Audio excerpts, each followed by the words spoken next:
what will be new in 2021. It seems that we will have more Lumineth and finally some vampires in the mortal realms.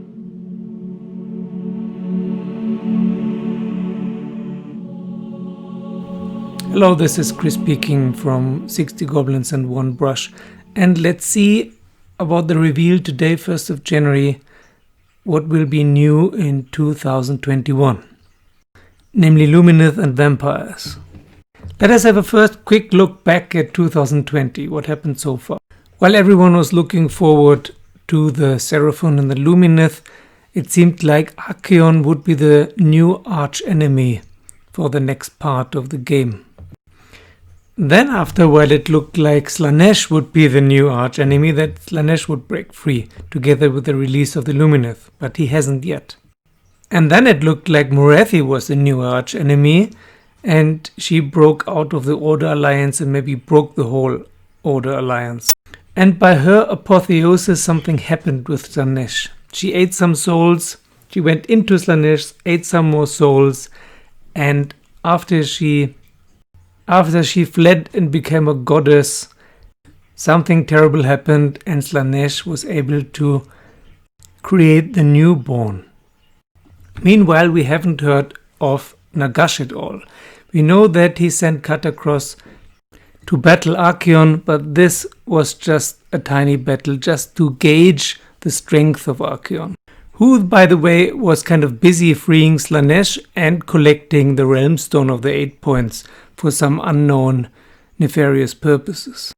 But Katakros is a new servant, like Lady Olinda. There are some old servants of Nagash that we haven't heard about for quite a while, Manfred and Neferata, the 2 vampires who have been kind of alienated from Nagash a bit by the devious plans of Arcane. Beginning of last year, I thought a battle tome was to come for the vampire counts in 2020 for Age of Sigmar, but it hasn't come yet. But it might come this year. More about that later. Then at the end of last year, suddenly there was an announcement that Sigvald would come back, the great Slaanesh hero. And then just around Christmas, there was the announcement that in February there would be a new Hedonites of Slaanesh battle tome. I made a few videos about that, also about that little picture we had there of this palanquin with a fat priest who was revealed today. Looks really nice pictures have been revealed today of this palanquin in the usual very, very detailed super design style of Warhammer Age of Sigmar today. Here let's have a look at some more details.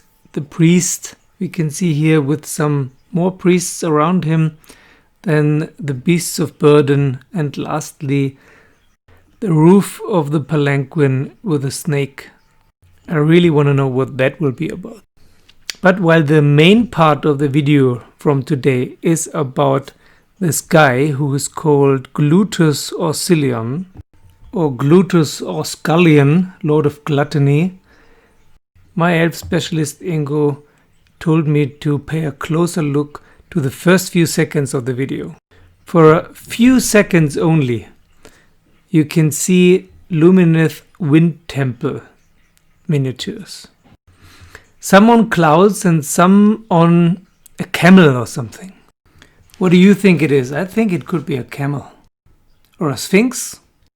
My elf specialist recommended to reread on page 30 in the Lumineth battle tome, in which several units yet to come are kind of announced. An arrow and a gale, I read it to you. When the blue scribes led a teeming shoal of screamers into the skies of Zytrek, the elementary of the slicing gale hear their patron wind spirit howling in protest.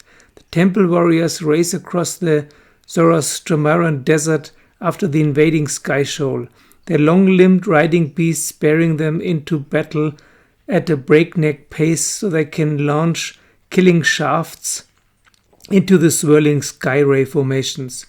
The blue scribes themselves duel the cloud-riding mages of the temples in scintillating explosions of magic that fill the skies. So we knew already that there would be long-limbed beasts, whatever that may be. Okay, could be camels.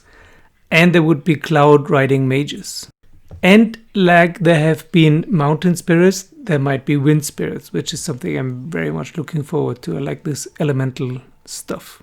Then for even fewer seconds before Glutos or Orscollion, we have some other pictures. And those, I'm pretty sure, will be vampires. Must be some undead stuff, and vampires would really fit. And the whole last year we were kind of teased with little pictures of things that could be vampire. So what's up for 2021 is firstly the new Slaanesh Hedonites Battle Tome with Glutos and Sigvald and all kinds of other goodies. Then more Lumineth, especially the Wind Temple, and I think we can expect the new Lumineth to have special powers versus the undead, like the Sacrosanct Chamber of the Stormcast Eternals before them. Then, of course, the vampires themselves. Let's see what that will be. I'm really looking forward to it. I've been waiting for this for quite some time. And then I think Nurgle is really up for a new battle tome this year. And the Beasts of Chaos are long overdue because they're too weak now. I'm not sure if they will come this year, but they would need it desperately. So in spite of the crisis, a lot has happened last year. The new Seraphon rules, then the Lumineth, the Mega Gargants, then Morathi freaking out. And like the Necroquake before, Morathi is now the basic cause of the new trouble. Slaanesh is getting stronger and stronger, and his forces are swelling. And probably clandestinely, not seen by anyone, the forces of death have also been swelling. And Nagash has made a new army that he will unleash upon the living. Just as the Silent King in the Necrons of 40k will do. And there could even be a box Lumineth versus vampires, which would make me very happy. It's not sure what will happen on the destruction front. We have the Mega Gargants and we have not heard anything of Gordrak. But it seems that 2021 will be a bloodthirsty year. And as we all know, in the darkness of the distant future, there's no peace, there's only war. Happy New Year 2021. Thank you for watching and listening. Thank you for subscribing or joining me on Patreon and sharing the videos with your friends, and see you soon.